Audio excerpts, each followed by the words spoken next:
معزز سامعین و ناظرین، السلام علیکم ورحمۃ اللہ وبرکاتہ۔ آج ہم سورہ الانعام کی آیت نمبر 141 سے 150 تک کا مطالعہ کریں گے۔ ابتدا میں چند آیات کی تلاوت۔ اعوذ باللہ من الشیطان الرجیم، بسم اللہ الرحمن الرحیم۔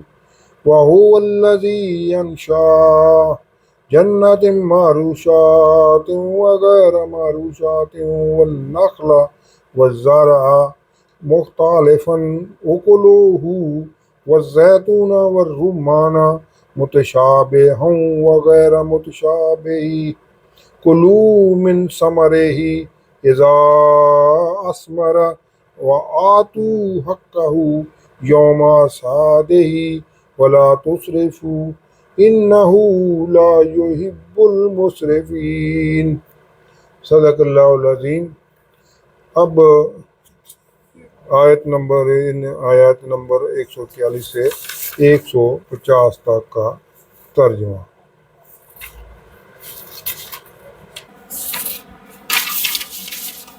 اور اللہ ہی تو ہے جس نے باغ پیدا کیے، چھتریوں پر چڑھائے ہوئے بھی اور جو چھتریوں پر نہیں چڑھائے ہوئے وہ بھی، اور کھجور اور کھیتی جن کے طرح طرح کے پھل ہوتے ہیں، اور زیتون اور انار جو بعض باتوں میں ایک دوسرے سے ملتے ہیں۔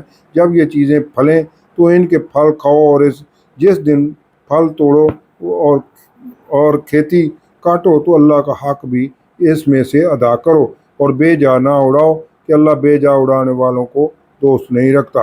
اور چارپائیوں میں بوجھ اٹھانے والے یعنی بڑے بڑے بھی پیدا کیے، اور زمین سے لگے ہوئے بھی یعنی چھوٹے چھوٹے جانور بھی۔ پس اللہ کا دیا ہوا رزق کھاؤ اور شیطان کے قدموں پر نہ چلو، وہ تمہارا شریک دشمن ہے۔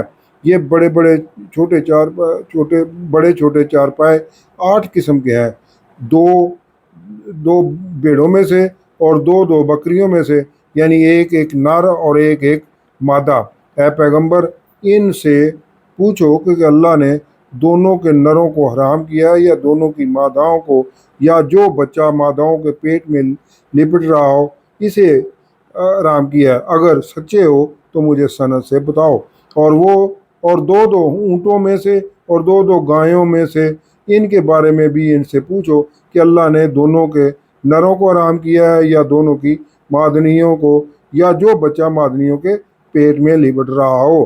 اس کو بلا جس وقت اللہ نے تم کو اس کا حکم دیا تھا تم اس وقت موجود تھے۔ تو اس شخص سے زیادہ ظالم کون ہے جو اللہ پر جھوٹ افطرا کرے تاکہ از راہ بے دانشی لوگوں کو گمراہ کرے؟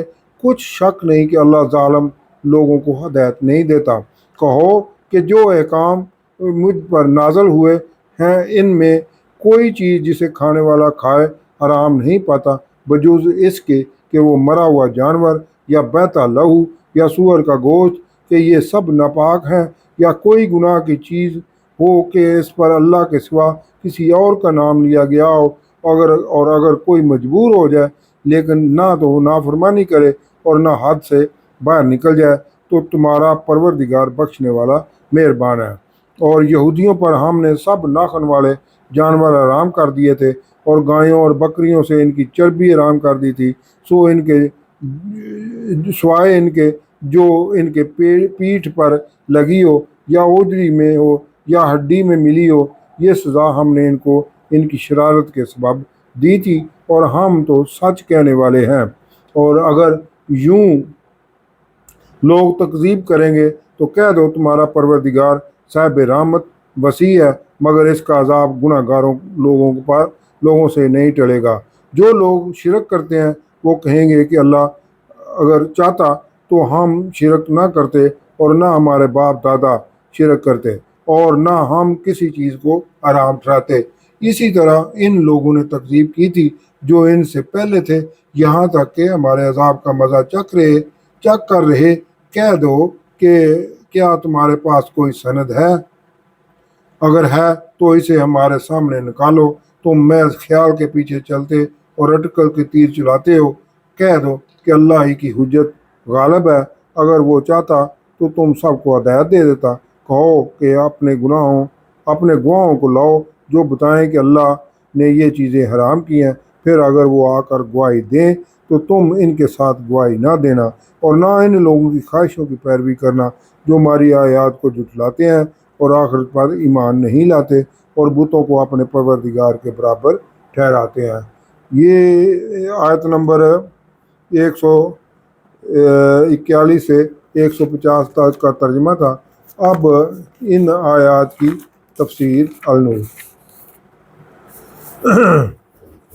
اللہ تعالیٰ یہاں اس حصے میں حلال کی گئی روزی کا ذکر کر رہا ہے کہ وہی ہے جس نے پیدا کیے باغات، کچھ زمین پر پھیلے ہوئے بیل نما پودے جو اپنے تنے پر کھڑے نہیں ہو سکتے جیسے انگور، کدو اور تربوز وغیرہ کی بیلیں، اور کچھ زمین سے اٹھے ہوئے درخت جو اپنے تنے پر کھڑے ہوتے ہیں جیسے تمام پھلدار درخت، اور کچھ کھجور اور کھیتی جن میں رنگ برنگے کھانے اور زیتون اور انار ایک دوسرے سے ملتے جلتے بھی ہیں اور الگ الگ بھی ہیں، یعنی ایک ہی زمین پر اگے ہوئے ہیں، ایک ہی پانی دیا جاتا ہے اور ایک ہی موسم کی پیداوار ہے، مگر ذائقے اور فوائد میں الگ الگ ہیں۔ اور یہ بھی کہ کنو، فروٹ اور مالٹا، لیمو اور گریپ فروٹ ایک ہی قسم یعنی سیٹرس کے پھل ہیں، مگر ہر ایک کا ذائقہ مختلف ہے۔ تو کھاؤ ان کا پھل جب وہ پھل لائیں اور اس کا حق دو جس دن انہیں اتارا یا کاٹا جائے، اناج کی صورت میں اللہ کی راہ میں 10واں حصہ دو اور پھلوں کی صورت میں جتنی زکوٰۃ بنتی ہے اتنا دو، اور بے جا نہ خرچ کرو۔ بے جا کاموں میں اناج یا پھل وغیرہ ضائع نہ کرو۔ بے شک بے جا خرچ کرنے والے اللہ کو پسند نہیں ہیں، اور مویشیوں میں کچھ مضبوط اور بڑے ہیں اور بوجھ اٹھانے والے ہیں، یعنی ان میں گھوڑا، اونٹ اور خچر وغیرہ ہیں، اور کچھ زمین پر بچھے ہوئے ہیں یعنی کمزور اور چھوٹے قد والے جو بوجھ نہیں اٹھا سکتے جیسے بھیڑ، بکری اور مچھلی وغیرہ۔ کھاؤ ان میں سے جو اللہ نے تمہیں روزی دی ہے، حلال جانوروں کا گوشت، اور شیطان کے قدموں پر نہ چلو، بے شک وہ تمہارا کھلا دشمن ہے۔ اب یہاں سے حلال مویشیوں کی وضاحت ہے، کون کون سے مویشی حلال ہیں۔ 8 نر اور مادہ حلال ہیں، ایک جوڑا نر اور مادہ بھیڑ کا اور ایک جوڑا نر اور مادہ بکری کا حلال ہے۔ آپ صلی اللہ علیہ وسلم ان سے پوچھیں، کیا اس اللہ نے دونوں نر حرام کیے ہیں یا دونوں مادہ، یا وہ جسے دونوں مادائیں بھیڑ اور بکری پیٹ میں لیے ہوئے ہیں؟ کسی علم سے بتاؤ اگر تم سچے ہو۔ یہ حضور کی طرف سے کفار کو چیلنج ہے کہ وہ سند لاؤ کہ یہ عورت کے لیے حرام ہے یا صرف یہی اس کے لیے حلال ہے۔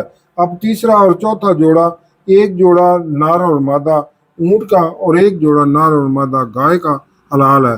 آپ صلی اللہ علیہ وسلم پوچھیں، کیا اس نے دونوں نر حرام کیے ہیں یا دونوں مادہ، یا وہ جسے دونوں مادائیں اونٹنی اور گائے پیٹ میں لیے ہوئے ہیں؟ کیا تم کفار گواہ ہو جب اللہ نے تمہیں یہ حکم دیا تھا کہ مرد و زن میں تمہاری جھوٹی حلال و حرام کی تمیز کا؟ اگر ایسا نہیں تو اس سے بڑھ کر ظالم کون ہے جو اللہ پر جھوٹ باندھے، یعنی غلط باتیں اللہ کی طرف منسوب کرے تاکہ انسانوں کو بغیر علم کے گمراہ کرے۔ بے شک اللہ ظالموں کو ہدایت نہیں دیتا۔ آپ صلی اللہ علیہ وسلم تصدیق کر دیں کہ میں نہیں پاتا اس میں سے جو میری طرف وحی ہوئی کسی کھانے والے پر کوئی ایسا کھانا حرام کیا گیا ہے مگر یہ کہ مردار، خون، خنزیر کا گوشت یا وہ جانور جس پر ذبح کرتے وقت غیر اللہ کا نام پکارا گیا ہو حرام ہے، سوائے اس کے جو ناچار وہ صرف زندگی بچانے کے لیے کھائے، نہ یوں کہ خود حرام کیے گئے جانوروں کا گوشت کھانے کی خواہش کرے، اور نہ ہی ضرورت سے زیادہ بڑھے، یعنی زندگی بچانے کے لیے پیٹ ٹھونس کر کھانے کی، حرام کھانے کی کوئی ضرورت نہیں ہے، ممانعت ہے۔ تو بے شک اللہ بخشنے والا مہربان ہے۔ اور یہودیوں پر ہم نے حرام کیا تھا ہر ناخن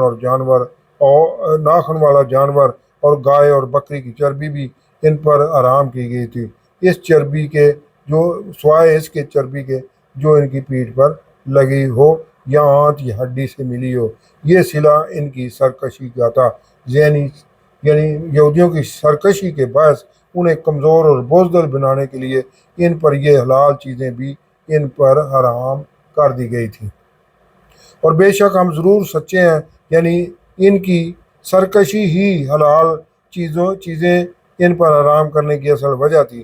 پھر اگر وہ یہودی یا کفار آپ صلی اللہ علیہ وسلم کو جھٹلائیں تو آپ صلی اللہ علیہ وسلم انہیں کہہ دیں کہ آپ صلی اللہ علیہ وسلم کا رب وسیع رحمت والا اور اللہ کا عذاب مجرموں سے نہیں ٹالا جا سکتا۔ تمام حجتیں بند ہونے کے بعد اب مشرک کہیں گے کہ اللہ چاہتا تو نہ ہم شرک کرتے اور نہ ہمارے آباء و اجداد اور نہ ہم کچھ حرام ٹھہراتے۔ ایسا ہی ان سے پہلے لوگوں نے جھٹلایا تھا یہاں تک کہ انہوں نے ہمارا عذاب چکھا۔ آپ صلی اللہ علیہ وسلم فرما دیں کہ کیا تمہارے پاس شرک کرنے اور از خود حلال اور حرام ٹھہرانے کا کوئی علم ہے تو اسے سامنے لاؤ۔ تمہارے پاس اس کی کوئی دلیل نہیں ہے تو تم صرف گمان کے پیچھے ہو اور یوں ہی اندازے لگائے ہوئے ہو۔ آپ صلی اللہ علیہ وسلم کہہ دیں کہ اللہ نے حجت پوری کر دی ہے تو وہ اللہ چاہتا تو تم سب کو ہدایت دے دیتا۔ اتمام حجت کے طور پر آپ صلی اللہ علیہ وسلم کہیں کہ لاؤ اپنے وہ گواہ جو گواہی دیں کہ اللہ نے اسے حرام کیا ہے۔ پھر اگر وہ گواہی دے بھی دیں تو آپ صلی اللہ علیہ وسلم ان کے ساتھ گواہی نہ دینا، یعنی ان کی ہاں میں ہاں نہ ملانا اور نہ ہی ان کی خواہشوں کے پیچھے چلنا جو ہماری آیات جھٹلاتے ہیں اور آخرت پر ایمان نہیں لاتے اور اپنے رب کے ساتھ شریک ٹھہراتے ہیں۔ صدق اللہ العظیم۔